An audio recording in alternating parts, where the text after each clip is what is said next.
بسم اللہ الرحمن الرحیم۔ اچھی قسمت پرندے کے پنکھ کی طرح ہلکی ہے، لیکن کوئی نہیں جانتا کہ اسے کیسے اٹھایا جائے۔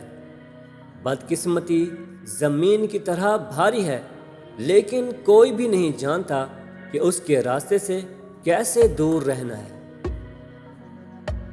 جب میں اچھا سننے کے بارے میں بات کرتا ہوں تو اس کا مطلب صرف سننے کا نہیں ہے، بلکہ خود کو سننا ہے۔ جب میں اچھی نگاہ کے بارے میں بات کرتا ہوں تو میرا مطلب یہ نہیں کہ صرف دیکھیں، بلکہ اپنے آپ کو دیکھیں۔ بہت واضح طور پر دیکھنے میں آنکھوں کو خطرہ ہے، بہت سننے میں کان کے لیے خطرہ ہے، اور بہت زیادہ دیکھ بھال کرنے سے آپ کے دل کو خطرہ ہے۔